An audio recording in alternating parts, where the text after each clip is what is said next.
Bonjour à tous, aujourd'hui je vais vous présenter un article qui s'appelle Speech Treatment Effects on Narrative Intelligibility in French-Speaking Children with Dysarthria. Cet article a été réalisé par Moya Gallet et ses collaborateurs en 2021. Qu'est-ce que l'infirmité motrice cérébrale? L'IMC est un syndrome clinique caractérisé par des troubles du développement du mouvement et de la posture, attribués à des processus pathologiques non progressifs, affectant le cerveau immature du fœtus ou du jeune enfant. Et donc beaucoup d'enfants IMC ont une dysarthrie qui va diminuer l'intelligibilité de leur langage. Au niveau du cadre théorique maintenant, en 2017, Lévy et ses collaborateurs ont réalisé une étude où les enfants devaient parler avec une grande bouche et une grosse voix. Ils se sont rendus compte que ça augmentait l'articulation, l'intensité, l'intelligibilité et la longueur du discours. En 2015, Martel Sauvageau et ses collaborateurs ont réalisé une étude sur les dysarthriques adultes où ils se sont rendus compte que l'espace vocalique réduit augmentait avec une thérapie axée sur l'intensité. Et donc on peut se demander qu'est-ce qui se passerait si on faisait la même étude sur des enfants. En 2020, Lévy et ses collaborateurs ont étudié des repères qui allaient augmenter l'espace de travail articulatoire ainsi que l'intensité vocale. Et ils se sont rendus compte que ça permettait d'augmenter la compréhension des enfants de manière modeste. Donc pourquoi cette étude? L'IMC est l'handicap moteur le plus présent chez les enfants. Il y a un manque de littérature pour le langage narratif et un manque de travaux dans une autre langue que l'anglais, surtout pour les troubles d'origine moteur. Il y a également un manque d'evidence-based en français pour les dysarthries infantiles. C'est donc la première étude sur la dysarthrie qui inclut une vraie comparaison des traitements à parier sur toutes ces variables sauf sur la cible du traitement, la parole. Dans l'étude ici, ils ont donc comparé deux traitements ensemble, le SIT et la thérapie physique. Le SIT, c'est le Speech Intelligibility Treatment. C'est fait pour les enfants avec une dysarthrie et un IMC. Le but est d'augmenter l'intelligibilité en augmentant l'espace articulatoire ainsi que l'intensité vocale. Les enfants doivent donc parler avec une grande bouche et une voix forte en se basant sur les indices visuels comme le lion que vous voyez ici à droite. Et donc, ils s'attendent à ce que augmenter l'intensité et diminuer les variations vocales permettra d'augmenter l'aspect naturel de la parole. Il a donc été comparé à la thérapie physique, qui est une thérapie bimanuelle où il y a un contrôle postural et un contrôle sur les fonctions des extrémités supérieures et inférieures au niveau des mains, des bras et des jambes. Nous allons ensuite passer à la sélection des participants pour cette étude. L'échantillon était composé de 10 enfants atteints de dysarthrie suite à une IMC entre 4 et 11 ans. Il y a 6 garçons et 4 filles. Les enfants étaient sélectionnés sur base de plusieurs critères d'inclusion qui sont indiqués ci-dessous.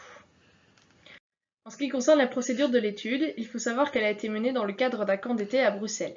La tâche proposée pour l'étude était la suivante. Les enfants ont été enregistrés en train d'effectuer une variété de tâches vocales avant et immédiatement après le traitement.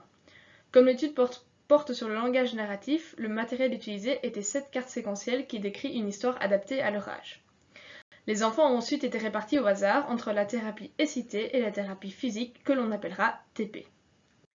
Pour évaluer la tâche avant et après le traitement, il y avait deux analyses, une analyse perceptuelle ainsi qu'une analyse acoustique. En ce qui concerne l'analyse perceptuelle, 60 auditeurs ont été sélectionnés afin d'évaluer l'intelligibilité des enfants. Afin de préparer au mieux les stimuli que les auditeurs allaient analyser, 3 énoncés produits par chaque enfant ont été sélectionnés avant et après le traitement. Ensuite, après le traitement, les auditeurs écoutaient les énoncés des enfants. Deux tâches ont été proposées aux auditeurs. Tout d'abord, il y avait une tâche de transcription de phrases que l'on appellera TA, puis ensuite une tâche où ils devaient évaluer le caractère naturel que l'on appellera NA sur l'échelle VAS. En ce qui concerne l'analyse acoustique, deux variables acoustiques ont été examinées. Le SPL, qui correspond au Sound Pressure Level, et le taux d'articulation. Ces mesures ont été choisies car ce sont des mesures qui correspondent au changement acoustique attendu suite au traitement SIT. C'est-à-dire qu'il y aurait une augmentation de l'intensité vocale avec l'augmentation du SPL et une diminution du débit de parole avec la diminution du taux d'articulation. Passons maintenant aux résultats. Globalement, on observe qu'il y a eu un impact positif du SIT sur l'intelligibilité sur les enfants. Ces résultats sont conformes aux études précédentes, et notamment à l'étude de Lévy et ses collaborateurs réalisée en 2020. On observe également que dans le groupe en thérapie physique, les scores TA ont diminué. Il n'y a pas eu d'amélioration au niveau du caractère naturel, que ce soit sur le groupe SIT ou sur le groupe TP. De plus, il n'y a pas eu d'amélioration au niveau de la SPL dans les deux groupes. Ces résultats sont conformes à d'autres études. Contrairement à l'hypothèse des chercheurs qui pensaient que le taux d'articulation allait diminuer, le taux d'articulation a augmenté dans les deux groupes. Nous allons ensuite passer à la discussion des résultats. Tout d'abord, comme dit auparavant, les chercheurs ont observé que dans le groupe thérapie physique, les TA avaient diminué. Il est possible que les enfants de ce groupe aient une plus grande fatigue physique que l'autre groupe car ce traitement est plus fatigant. Ensuite, nous avons noté qu'il n'y avait pas d'augmentation du caractère naturel. Ceci suggère que le traitement SIT n'améliore pas cette partie du langage. En effet, ce seraient des traitements qui seraient plus spécifiques à la prosodie qui amélioreraient le caractère naturel du langage. De plus, il n'y aurait pas de changement significatif sur les variables acoustiques, puisque l'augmentation sur l'intelligibilité serait peut-être expliquée par d'autres variables acoustiques que la SPL et le taux d'articulation.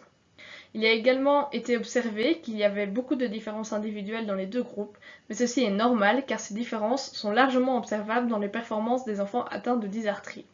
Enfin, même si l'augmentation de l'intelligibilité est significative dans le groupe des enfants qui ont bénéficié du traitement SIT, elle est limitée, mais cela peut s'expliquer par le fait que les enfants du groupe SIT présentaient des déficits plus sévères que les enfants du groupe TP.